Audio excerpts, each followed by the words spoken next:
updating. Start transmission. Okay, hello everybody. Welcome to episode 38 of the least watched video on the internet, the Overtime Podcast. With me, your host Tony Sixring, and my co-host Laura Quinting, also known as Food Makeup Skin.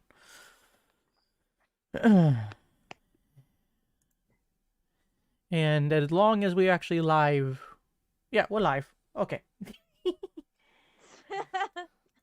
View in control room. Well, you can tell we're trained professionals. Oh, totally. We are totally trained professionals. And our redneck friend is not joining us because we don't know what the hell he's doing. Yeah, we don't always have him on, and actually we almost missed the... We almost had to push this back a week due to scheduling conflicts. Until we do this on a more current basis, and I don't know if this viewer is us or somebody else, but hello, whoever you are. If you're an actual viewer, thank you for watching. Because it's saying one concurrent viewer. Thank you for joining us this evening. Today and they're gone. Dang it. We can't keep anybody. Well, thank you anybody who does join us at any time. We're happy to have you whenever you do show up. And don't forget you can like, comment, subscribe. It helps us get more views. After the show, in the post, I will be putting in the equipment I'm using on Amazon. So if you want to buy your own headphones and all that, helps the show out. Patreon also helps the show out. And when we get this more in a thing and actually start getting viewers, we'll kind of get the schedule cleared out with more plan. But until then, we're winging it. So, but as I said on the last episode, I'm going to be trying to persuade Laura that nuclear energy is a good idea. Oh yeah, you did say that. So maybe we'll actually get a good podcast out of this, and maybe we'll stay on topic. Probably not, but who knows? Okay, so Laura, what do you think when you think nuclear energy? People wanting to bomb each other? Most people actually think Chernobyl, Fukushima, and 3 Mile Island. The thing in Ukraine happened in the 80s. Oh, right. You know, when the Soviets had their reactor meltdown? Yeah, I do recall talking about that in history. Well, surprisingly enough, even with 3 Mile Island, Fukushima, and Chernobyl, the safest by terawatt hour energy source is nuclear. The production of nuclear energy has killed less people. We're podcasting. Go away.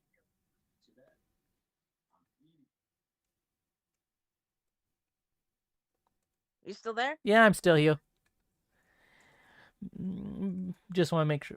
Well, anyways, so nuclear energy is actually the safest form of energy we have currently. And how's that work? Well, we can use nuclear energy is becoming safer and smaller all the time. The reason 3 Mile Island happened was it was an experimental reactor. They shouldn't have made the experimental reactor in that location near people. That should have never been allowed to happen. Fukushima was a natural disaster, where we can now that we know that's a possibility, we can design new reactors to avoid that failure from ever happening. And what was the thing that bombed 9/11? That was planes into buildings. So when people say that another country is threatening to nuke us, is that the same thing? No, that would be a nuclear bomb. That would be like Hiroshima and Nagasaki. What's the difference? Okay, a nuclear reactor is a controlled nuclear reaction using reactor-grade nuclear fuel, where a bomb uses weapons-grade nuclear material to do what a reactor does over the course of many, many years, in under a second. So, if someone were to bomb another country, would you need like multiple bombs? Um, well, the Tsar Bomba, which was the biggest hydrogen bomb, which is actually a fusion bomb, uses hydrogen and uranium to create a fusion reaction, which is what the sun has going on inside of it. From a fission reaction, and there is a difference between fusion and fission. We're working on fusion, we don't have fusion yet. But a nuclear bomb is a single bomb can wipe out a city. The Tsar Bomba, if dropped on New York City at the max blast, would vaporize the entire city with one So, bomb. what was like the worst like bombing? The worst bomb ever dropped? Yeah. That would be the bombs that hit Hiroshima and Nagasaki. They were single bombs that took out the entire cities. No one, since the US nuked Japan in World War II, nobody has used a nuclear weapon in war. Because Mad, mutually assured destruction. If I nuke you, you're gonna nuke me back. And we're both dead. so like these entire I mean I've obviously heard of these happenings, but the entire city was dead in like what, a second? Yep. Actually, less than a second. So it doesn't take time to like move and shit like an earthquake? Oh no, it takes time. It happens that quickly. Oh damn. Now, So technically each country has the resources to nuke each other, but we just don't because we don't want to die basically. pretty much, because nukes are so powerful, they would throw so much ash and soot and radioactive material into the atmosphere that it would cause an ice age. It's called nuclear winter. So then, what's the whole thing where people are freaking out about how, like, Michigan and Indiana, it was like semi warm in December? Like, is that That's something to be worried about? That's global warming, and that's nuclear energy can help us avert that to a degree, because it actually takes more carbon emissions to create windmills than they get rid of. And they kill a lot of birds. A lot of endangered species going extinct due to windmills. Really? Yep. And solar panels only have about a 5 to 10 year lifespan. I think some of the more expensive ones have closer to 25, maybe. But at the end of that lifespan, they have to be replaced. And when we throw them out, because there's no recycling made up for them and no regulations of what to do with the panels, all the toxic chemicals used in their production leach into the soil. So things that we think are sustainable aren't? No, they're not. And they don't produce enough energy reliably enough to power everything. Hydroelectric can, but you run into the problem of mercury buildup in the reservoir from all the dead plant life rotting away. So then, when they do the windmills, is that worse or about the same as just using gas emissions?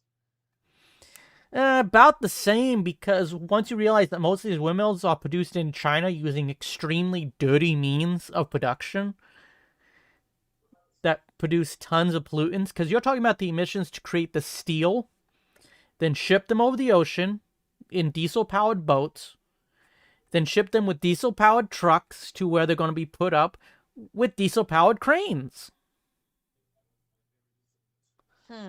It takes years for a windmill to become carbon neutral.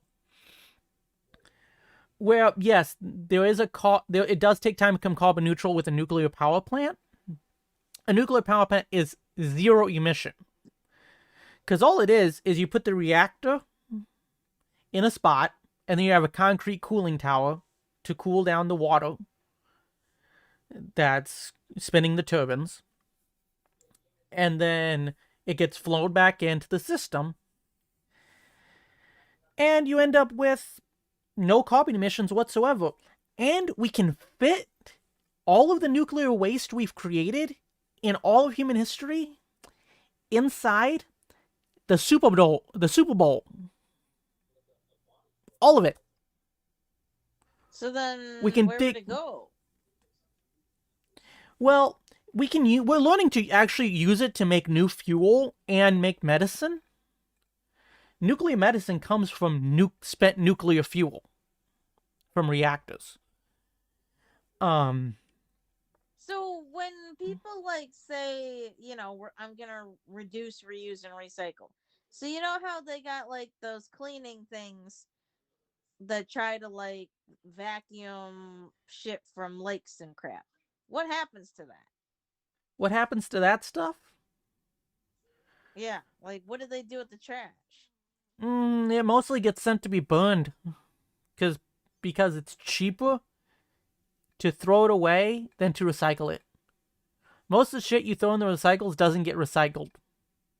Really? Really. Or if it does, it gets sent off to places like China and that where they just burn it down. Most of your e-waste goes to China to be burned, have all the waste stuff burned away by young children so they can get mesothelioma, lung cancer. So where's all the sewer go? Oh, sewer? That gets treated in a plant and goes back into the river. So like pee and crap goes back into the river? Oh, they clean it.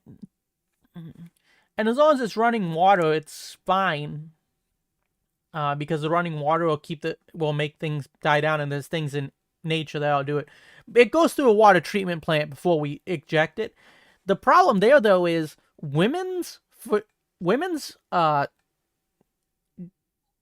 birth control medication is actually causing estrogen to rise in the water levels because the cleaning plants can't get rid of the estrogen, which is causing some really screwed up shit to happen with the animals and might explain the rise in people who claim to be claim to be gay or trans. Granted, I'm not a scientist. I haven't looked into that, and that's not what this episode is on. And we can do that as another episode. So there's a way to clean the blood and pee, but there's no way to get like molecules of someone's pill. Well, you see, what they do is they treat it with stuff to kill all the bacteria that came out with it, to sterilize it, but the chemical Okay. makeup's still there. Oh, okay. Think about making a charcoal and sand filter, filtering it through that, then adding a little bit of bleach to kill the bacteria, but not enough to hurt you, and then sending it on its way. You're not Oh, catching gotcha. everything. So are they thinking of doing tests to see like how like birth control reacts to certain animals or No, they're completely ignoring it. because wouldn't that cause like possibly weird mutations of the animals? Yes, but you forget the politics of it. Granted, we're not on birth control in this episode. I might do some Right. research on the fucked up shit that birth control is doing to things, but essentially, um, what you think of green energy isn't all that green. It's actually highly polluting, kills a bunch of animals. Not to mention the farmland being used up to put up these solar farms, which only work when the sun's out. So what do they do with the plastic bags when you take them to a grocery store? Throw them away, burn them, whatever. They're too thin to be melted back down to make more plastic. So like even though you think they're being, you know, helping the planet by Okay, reducing if you want to and reusing. reduce your thing, use reusable bags at the store, and if you get plastic bags, use as few as possible, and then use them for trash bags inside your bathroom trash cans. They're the perfect size. It allows you to use it for more than one thing. Then you're not using as many trash bags. I mean, I do that. It's just I always wonder like when you know how they have the thing at the grocery store where you can like give them your old bags that you're not using. Some Like I'm stores, wondering if they actually use that for anything. probably not. I'll have to look more into it. Granted, we are so far off topic. this point. Yeah. Of course, this is how these things go. But did you guys know that resin is actually super wasteful to the environment? Not that good. what is Resin. resin? Yeah, like when people make artwork that's made out of resin, they like claim, you can preserve it. It's like a cute decorative thing for glaze. But they found out resin actually can't really be broken down that well. So Yeah, if you're done with plastic the art only breaks piece, down with light. yeah, Granted, I think we'll have to do another episode on recycling. Maybe we we'll do one should. next. Maybe we'll do next week's episode on recycling, since we're totally getting into this subject and off the topic. Okay, let's go back to the Nuclear nuclear thing. energy. Yes. So what do So you? explain to me, like, when it comes to nuclear energy, like, try comparing that to like the energy that like we as humans regularly use, and explain to me how it compares.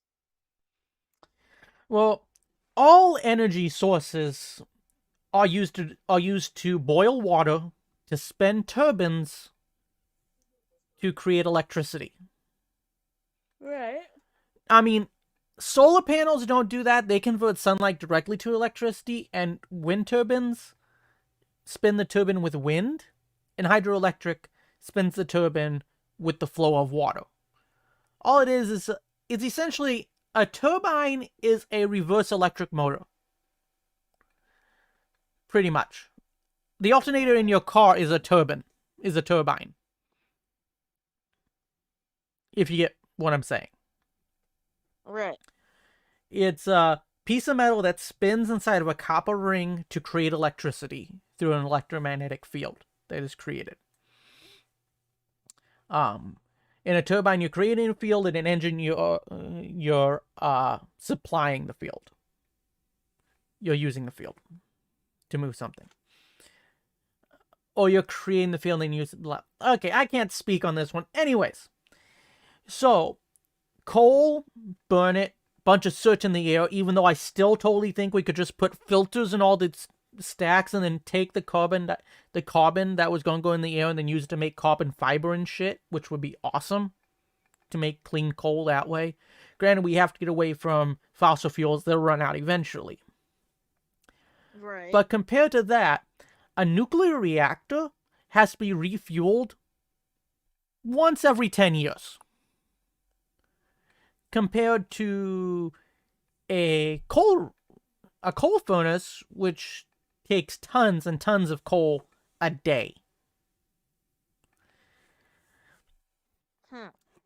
So if you compare the two, and it's like, wow, the amount of fuel needed is totally insane. Where I let me look up average output of nuclear reactors. Okay, how much nuclear power plant?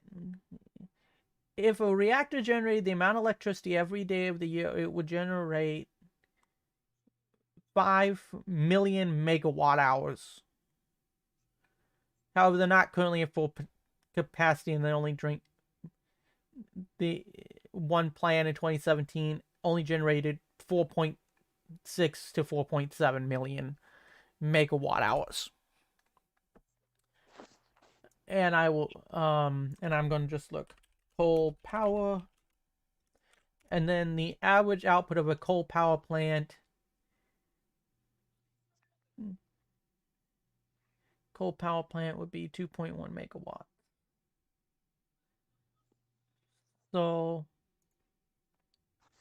So capacity, I'm not sure if this is by year. It's kind of hard to find this stuff. But essentially, nuclear power plants are many, many times more efficient and have higher outputs than coal. And you don't have to keep feeding them every day. And you can take some of the spent material and turn it into more fuel. Now, here's how we're going to calm everybody down Because I'm going to explain what happened. Now, I still don't know completely what happened with 3 Mile Island. I got to go into it. I got to go look into it later. But I can explain to people what happened with Fukushima and what happened at Chernobyl. Chernobyl being the scariest nuclear disaster ever. And I'll explain that second. And you'll understand why. First one was Fukushima. That is easy. An earthquake and tsunami disabled the backup generators to pump the water because the substation that would use the reactor's power to power the pumps got destroyed by the earthquake. The tsunami disabled the backup diesel generators in the basement. Don't ask me why they put them in the basement on an island. I don't know. So the reactors overheated. Yes, there were steam explosions in all the reactors, which damaged them. But what happened was the material couldn't be cooled because the water stopped flowing. And they melted down and melted through the concrete, which they were lucky because concrete, when you hit it with molten metal, and yes, uranium is a metal, it will explode. Which is why if you're ever doing casting, casting, you do it over sand. That's why it's a dirt floor in a steel mill. The concrete will explode. You don't want to drop hot steel on concrete. It'll explode. So that melted down, and that wouldn't be very good. And the reason that, and also things cracked, which let the water out. That was there. The thing is, Fukushima was built on a shoreline in an earthquake-prone country, and there was a once-in-so-many-decades tsunami. It was just the perfect storm of natural disaster. And if it weren't for human error, that would be the only natural disaster-caused nuclear incident in history, would be Fukushima. Because 3 Mile Island and Chernobyl were both caused by human error. Chernobyl, they broke every safety rule. Because what happened was they were told by the higher-ups, because guess what, boys and girls? This is why communism and socialism is a bad idea, because politics run everything in those places, and you end up with Chernobyl happening because somebody's trying to keep their boss happy. Oh, wait, never mind. That happens here, too. But what happened was they pulled all the rods out of the reactor to try to bring the power back up. Well, then the reactor was sitting on critical, and you had all this water boiling, and they had turned off the pumps as part of the test. So when there was no water going in, it just kept building up steam. And the reaction was already starting to go critical. So when they put the rods back in, the thing that slows down the neutrons, which causes the reaction to speed up, sped up the neutrons in an instant, and everything went, and it flash boiled what water was left, overpressurized it, and the whole thing went up like, you know when you you overfill a balloon and it pops? Kind of, yeah. Oh, you know how a pressure cooker can explode if it's got too much pressure in it? Yeah. Pretty much same thing.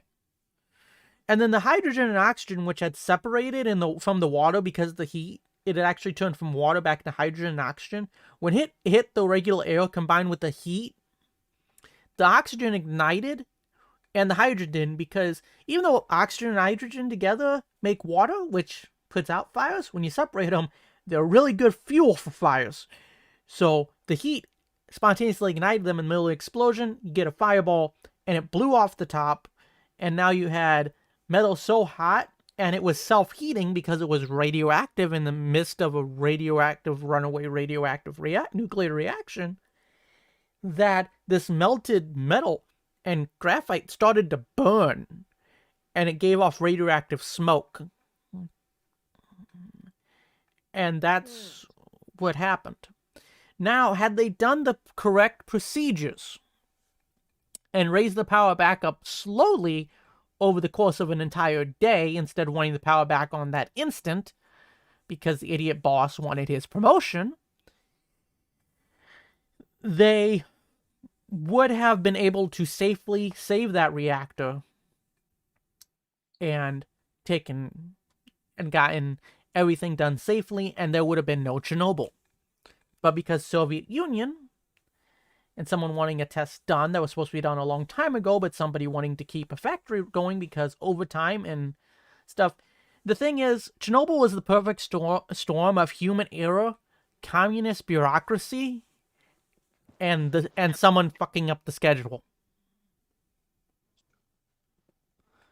Essentially, when they were supposed to run the test, they needed to keep power going. And no one told anybody no, the higher-ups no, except for the people who were like, you can't tell us no, you people. You're not high enough in the party. We'll have your head for saying no. And when they tried to stop it, they caused the explosion. Because they broke every safety rule in the book. Everyone. Nuclear energy is extremely safe when done properly. It's like driving a car. You don't drive a car without some rules.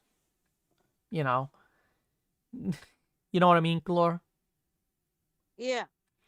So you don't drive a car without rules. So you don't use a nuclear reactor without rules. It is when you ignore the rules that bad things happen. Like, you shouldn't ignore the rule in a restaurant, don't stick your hand in a deep fryer.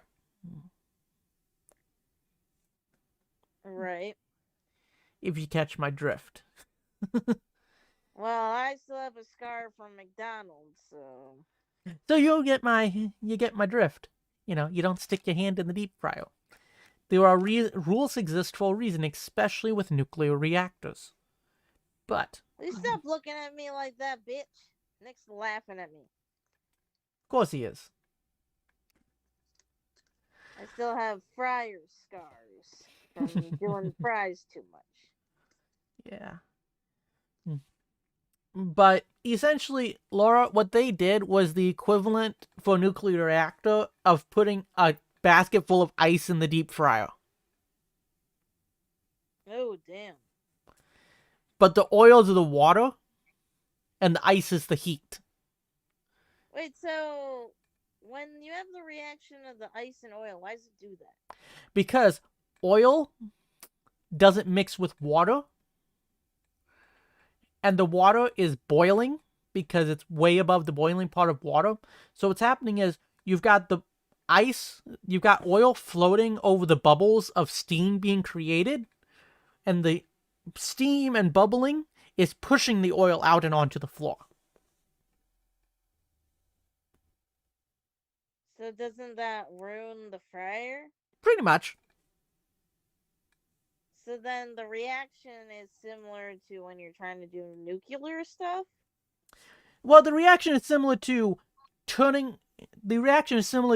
hey, they threw it all back in, we cranked up the heat and flash boiled all the water, because that's what's happening, you're flash boiling the water. But instead of oil being pushed out of a deep fryer, where you can push it out, you're essentially taking a pressure cooker and making it explode. But instead of oil, you have nuclear material, radioactive material.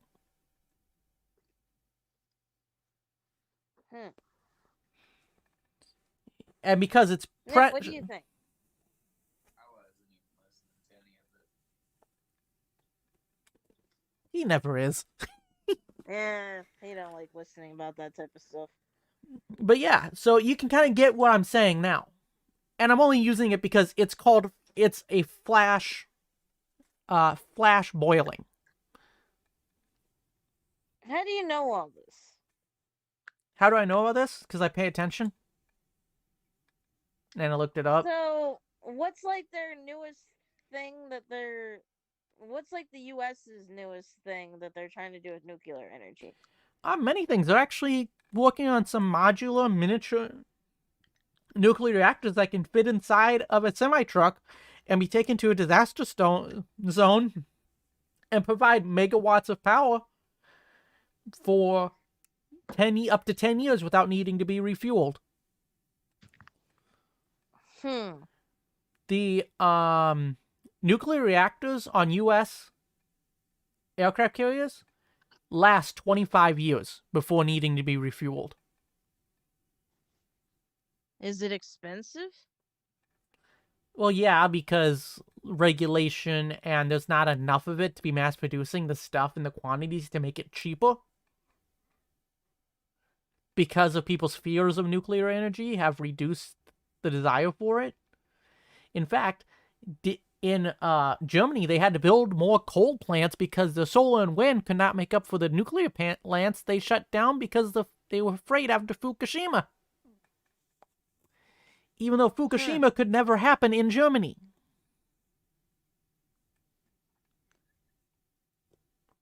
Fukushima. So, what's the solution to this then?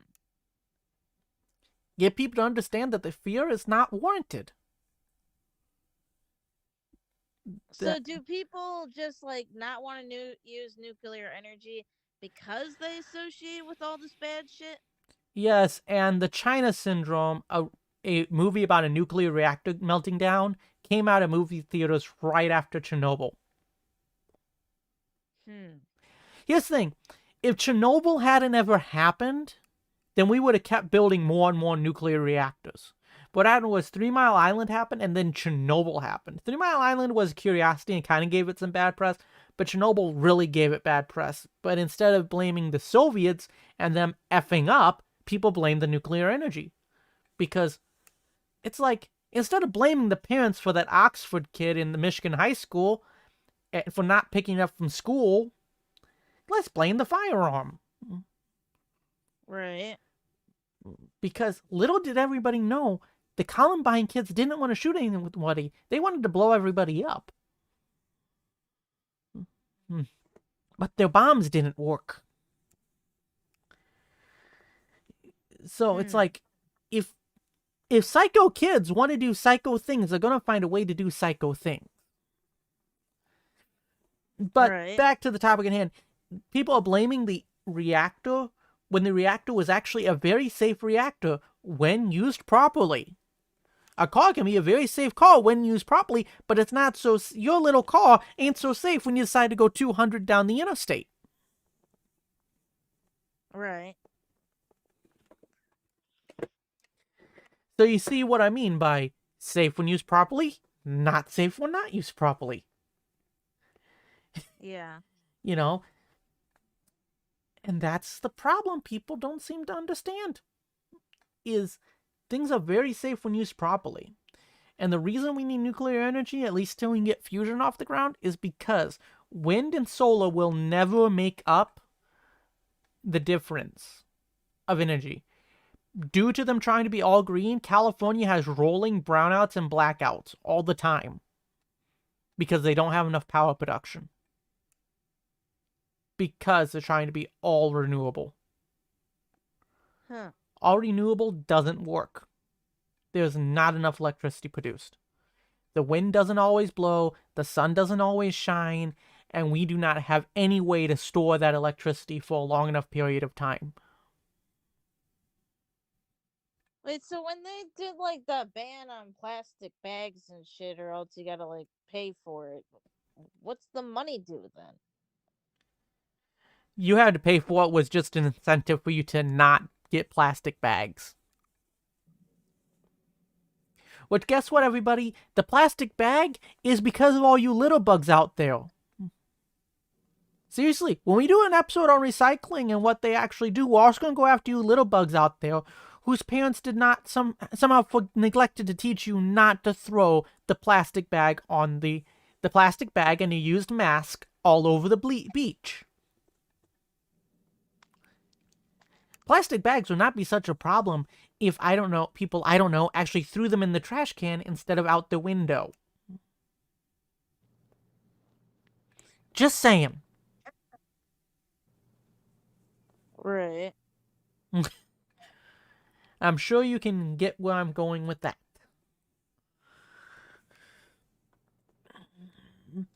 And so from what I'm understanding of what you're saying,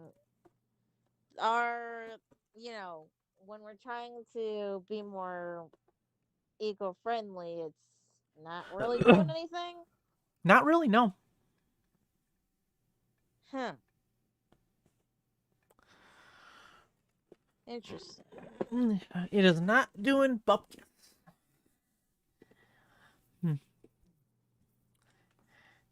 So we're kind of at a standstill. Like we're saying we're doing shit when we're really not. Because if we fix the problem, all the money going into fixing the problem stops flowing because it's been fixed. Beware anybody that says, pay me and I'll fix your problem. They're not going to fix it. They're going to say, this is why I need more money because I'm not done fixing it yet. Right. This is why the DEA was a bad idea. They're partly funded and justify their existence by seizing drug money. We end the war on drugs, we don't need DEA. All those people are out of a job. Problem with enforcing things and fixing things. The repairman needs you to keep having problems to have a job. The person fixed them usually has a vested interest in them not getting fixed. Because then they don't have a job. How expensive is, like, if we were to maintain doing more of the nuclear energy? Like, compared to other things? I'm not sure the actual dollar amount. But I can tell you right now, when it comes to land usage and kilowatt hour power, it would still be cheaper. The expense is building the reactor. Reactors don't have a whole lot of maintenance to them. I mean, they do, but they have the same. So is it like one of those things where it's more so like a saving money long term type of thing, but not like right away? Large initial investment due to regulations trying to keep everything safe, which has been killing the... There's a bunch of unneeded regulations that are put in to try to kill nuclear because politics. Politics is what's killing nuclear, not anything practical. Okay. But if we get politics out of the way, because here's what happens. I set up a nuclear reactor and a nuclear power plant, and I refuel it, let's say, once every 10, 20 years after I refuel it. That spent fuel from the reactor gets put in a drum and buried somewhere. Like I've said, we can fit all the nuclear reactor waste that we have to bury in a hole the size of a football stadium or the Super Bowl. Really not that big a deal compared to the amount of space we need to haul all the coal we're burning. You know, it's space-wise very small. You also don't have to worry about leaching solar cells, leaching stuff into the soil. The windmills killing the birds, not to mention the amount of space needed to make wind farms that are extremely loud. So you're killing birds and you're messing with ground animals' migration patterns due to the sound. Not to mention all the fuel and stuff to transport them and having to repair them all the time because they're outside. Getting hit by rain, thunderstorms, high winds, which wear them out rather quickly. So... Yeah. I didn't know it would do it to birds. Yeah. Windmills chop up birds like a freaking propeller on an airplane. So, like, it's just killing all these birds because the birds are too stupid to know what's happening or something? No, they're just flying. And it's not a thing of stupid. Think of this. You're a bird, you're flying, and that doesn't look like it's coming too fast. And I'm a bird, I'm fast. I'm used to getting through things, so I'm going to fly. Or they're flying and they're standing still, but all of a sudden a gust of wind picks up and here comes this big windmill blade, splat.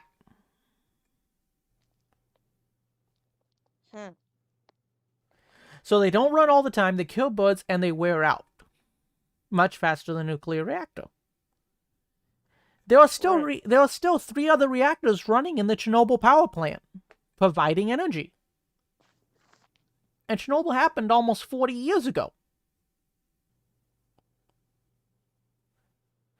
The thing is, these power plants last for a long time. and they provide power for a long time. The key is designs with a lot of fail-safes and backups to make sure that you can't have a disaster, a rulebook that is strictly adhered to, and you make sure you do not place them anywhere where a natural disaster can hit them. Granted, you might have some issues like Tornado Alley, but we can redo those reactors in like Tornado Alley so that they're safe from tornadoes. You know, like we could put the actual reactor underground, and when the tornado's coming through, we shut down the reactor with other underground stuff that's not part of the above ground stuff, so that, you know, the tornado can't come and pick up and throw the nuclear material anywhere. You know, you'd have to specially... Would it be easy to shut down something like that? Yeah, all you have to do is input the control rods and stop the reaction, and then keep pumping water into it until it's done cooling off.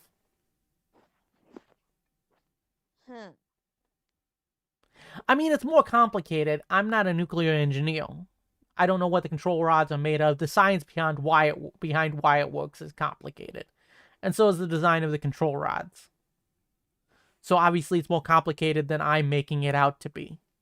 You know. Yeah. But all you have to do is put in the control rods that stop the reaction to stop the reaction, and then wait for the tornado to pass, and then turn it back on. I mean, it doesn't sound too hard. No, it's not. The biggest problem people have is their own fear. Because we've had 3 incidents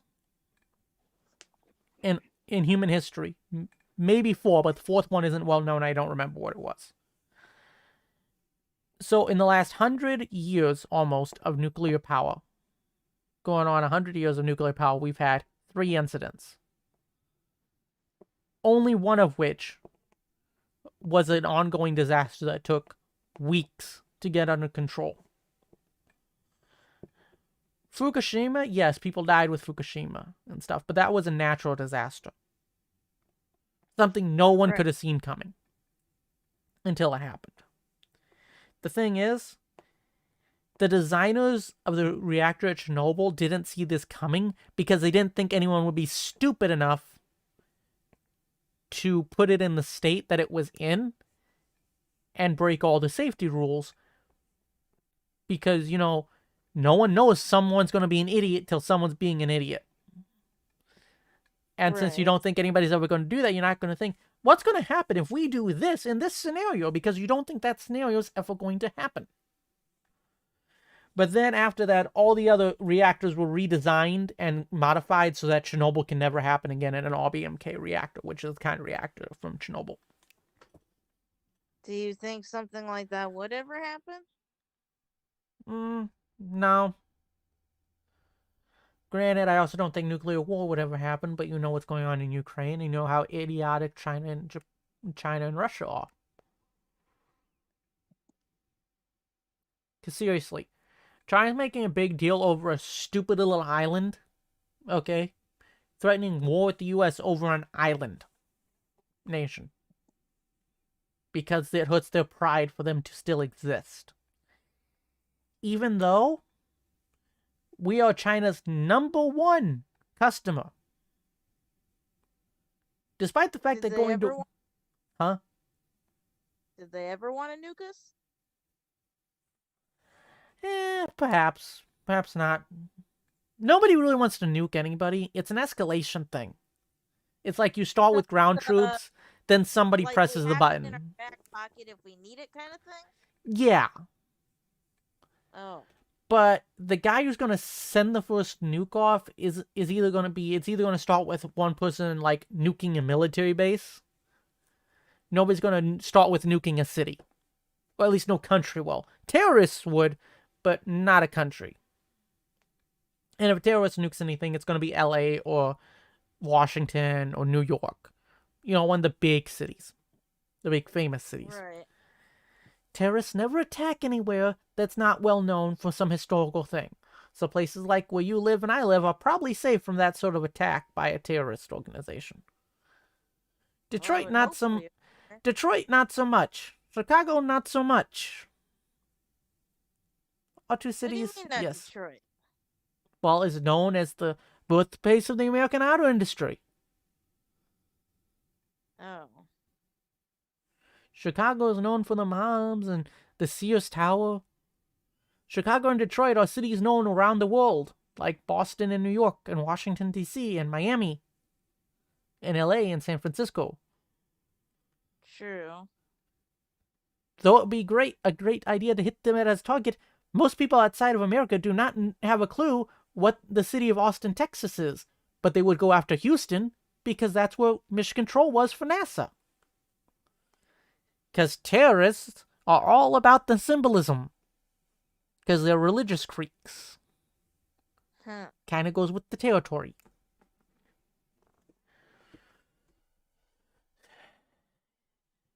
You know, they're trying to... Anything that's politically motivated is about symbolism. What does this symbolize? I'd be more concerned about the economic impact of a war between us and China than the actual bloodshed. Because I have a feeling the war would end very quickly because both sides would go bankrupt. Immediately.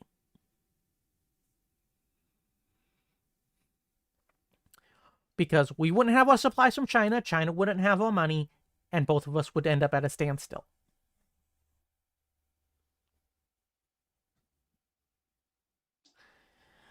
But yes.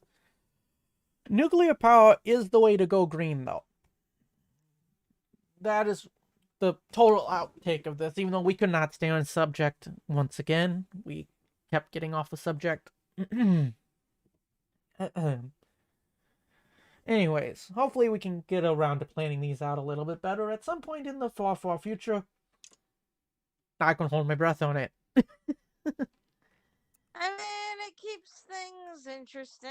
You never know what we're going to talk about completely. Yeah, no, I'm going to start the topic, but we don't know where we're going to end. And who knows? Hey, and it gives us episodes ideas. But I think next week we're going to pick on the litter bugs and talk about some why recycling is bad, and then we'll probably just each going to give you some ideas of how you can recycle things in your own life, things you use every day. You know. Yeah, we could talk about various changes. Yeah, you know, and nothing that's insanely life impacting. Just stuff like, first it's reduce, so use less, buy less. Then it's reuse. Like you've got you've got old pop bottles. Instead of throwing them away, turn them into water bottles.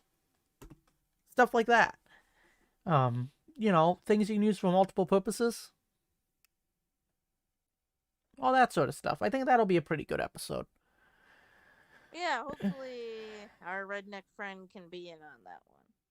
Yeah, because he'd probably have a lot of ideas of how you could reuse some stuff. Yeah. But anyways, I think that's going to be an episode for tonight. Laura's got to be up in the morning for work, and I forgot to get something to drink, and now my throat's hurting from talking for 45 minutes. And a little dry. So, bye, guys. See you guys later. Don't forget to like, comment, subscribe, all that jazz, and have a good one.